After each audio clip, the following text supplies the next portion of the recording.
Il est le député de la 7e circonscription des Bouches-du-Rhône depuis 2022. Il a même été réélu dès le premier tour dans cette circonscription des quartiers nord de Marseille en 2024, après la dissolution de l'Assemblée nationale avec près de 60% des suffrages. Bonsoir à toutes et à tous. Notre invité ce soir est Sébastien Delogu. Venez, je vous en prie.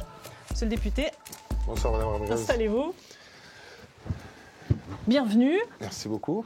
Alors pour vous présenter plus précisément à nos téléspectateurs, je rappelle que vous êtes membre de la France Insoumise depuis 2017. Vous avez été aussi assez proche du Parti communiste auparavant. Et enfin, vous avez un passé aussi de syndicaliste, notamment auprès des chauffeurs de taxi, un métier que vous avez exercé pendant 9 ans. On démarre cet entretien avec l'actu phare, une image que les téléspectateurs vont pouvoir découvrir. Il s'agit de François Bayrou, nommé Premier ministre. François Bayrou, président du MoDem et maire de Pau. Une réaction à cette nomination? Je suis presque content pour lui parce qu'il a passé toute sa vie à vouloir être Premier ministre. Donc du coup, enfin, il l'est. Mais très clairement, on est dans une continuité de la politique d'Emmanuel Macron. Et en fait, nous n'allons pas continuer à répondre aux problématiques des Françaises et des Français. Donc je suis un peu... Aujourd'hui, je reste un peu sur la réserve.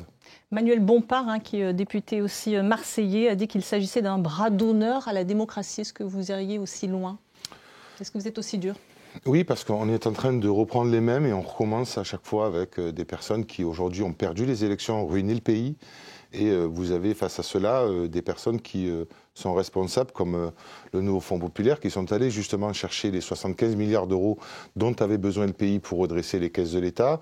Et ils ont pris tout et ils ont tout mis à la poubelle en utilisant un 49.3. Donc c'est vraiment désolant aujourd'hui de voir que les urnes ne sont pas respectées, que les personnes qui sont allées voter, qui ont élu un programme, n'ont pas été respectées. Est-ce qu'on n'est pas prêt à faire des compromis justement pour débloquer ce pays? Les Français le réclament, les agriculteurs le réclament. Compromis pour vous, ça signifie quoi? Compromission, trahison de votre électorat? Mais non, mais regardez, les autres composants de la NUPES sont allés aujourd'hui parler avec le président de la République et qu'est-ce qu'il en est ressorti? Absolument rien, puisqu'il nomme François Bayrou à la tête de Matignon. Donc, des compromis, c'est quoi? C'est donc aujourd'hui ne plus abroger la retraite à 64 ans, ne pas augmenter les salaires, ne pas aider justement ces agriculteurs.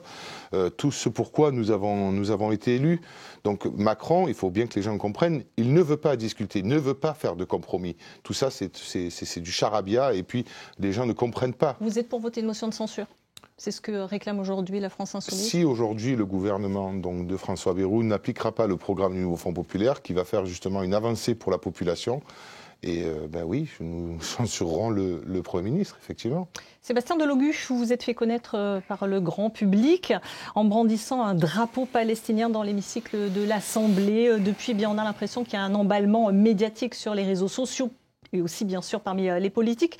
On vous accuse d'avoir insulté notamment récemment Aurore Berger, ex-ministre macroniste. Est-ce un choix assumé, une stratégie de votre part pour gagner en notoriété, ces coups d'éclat? Non, je pense plutôt que ce que j'ai pu faire à l'Assemblée nationale, c'est justement, j'ai porté la voix des sans-voix qui ne sont pas entendus par les politiques de ce pays. Et beaucoup se sont retrouvés dans mon geste. Et je suis fier d'avoir de la reconnaissance de leur part. Mais il y a quand même une controverse à tout cela. C'est de l'harcèlement dans les réseaux sociaux de personnes qui sont aujourd'hui, qui ont perdu tout sens en l'humanité, quoi. Oui, parce que vous avez aussi été moqué pour votre manque de culture ou encore vos difficultés à lire devant l'Assemblée. On vous rappelle souvent d'ailleurs que vous étiez le chauffeur de Jean-Luc Mélenchon. Comment expliquer un petit peu que vous êtes en permanence sous le feu des critiques? Parce que je pense que c'est parce que je représente un Marseillais qui a, entre guillemets, une grande gueule, mais qui se bat réellement pour les problèmes des Françaises et des Français, et encore plus pour l'intérêt des Marseillaises et des Marseillais. Donc du coup, je suis détesté pour ce que je suis et ce que je représente. Mais un mépris de classe?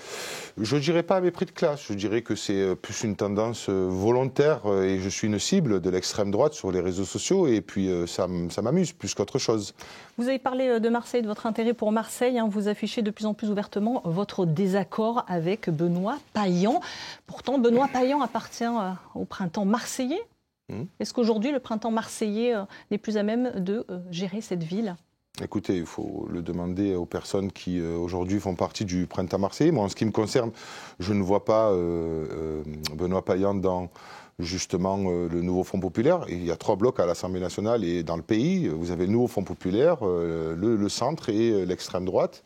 Et je trouve que Benoît Payan est plus dans une politique macroniste et non pas au nouveau Front populaire. La preuve, il a fait la guerre à M. Mélenchon quand il a voulu venir candidater à Marseille. Donc c'est quand même quelque chose où je ne retrouve pas, si vous voulez, des personnes qui font la même politique que nous, qui se battent pour ce qu'ont réellement besoin les gens. Sébastien Delogu, les 2026 arrive très rapidement. Tout le monde pense au municipal sans l'avouer réellement. Il y a un sondage qui a été publié récemment par IFOP du JDD, qui appartient, je le rappelle, à Vincent Bolloré, propriétaire aussi de CNews, qui place Benoît Payan en tête des intentions, suivi ensuite du Rassemblement national, et puis Martine Vassal en 3e position, vous en 4e.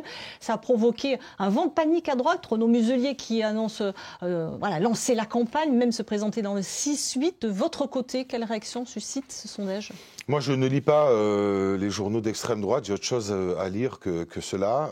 Très concrètement, j'ai vu que la municipalité, aujourd'hui, et les membres de la municipalité ont partagé très largement ce sondage, comme si c'était la priorité des Marseillaises, des Marseillais, alors que dans des dizaines d'écoles, vous avez des problématiques et on n'y répond pas, comme à la Castellane, où le maire ne se rend pas et ne reçoit pas les parents d'élèves, alors qu'une maternelle n'a pas ouvert. Donc je pense que la priorité aujourd'hui des gens, ce n'est pas de répondre à des sondages ou de regarder des sondages, mais plutôt de répondre à leurs attentes. Il y a quand même de l'espoir. 2026, ça arrive très vite. Bien sûr. Vous avez dit être intéressé par la municipalité pour vous présenter. Est-ce que vous l'êtes? C'était hier. Aujourd'hui, maintenant, la priorité, c'est le budget de l'État, le budget de la sécurité sociale. Donc, je m'efforce de répondre avec responsabilité aux problématiques que rencontrent les Françaises et les Français, et puis les Marseillaises et les Marseillais. Et demain, ça sera demain. Peut-être que demain, je viendrai vous dire autre chose. Mais en tout cas, là, pour le moment, en tout cas, vous n'excluez pas? Ma personne n'importe peu. Et vous savez, il faut se regrouper autour d'un programme politique pour faire avancer. Vous allez y travailler? On y travaille déjà, madame. Merci beaucoup, merci d'avoir répondu à toutes ces questions. Donc merci Sébastien Delogu. Merci. Et je rappelle donc que les vacances arrivent à grands pas. Le prochain entretien politique aura donc lieu le 5 janvier prochain. Merci beaucoup. Merci, madame.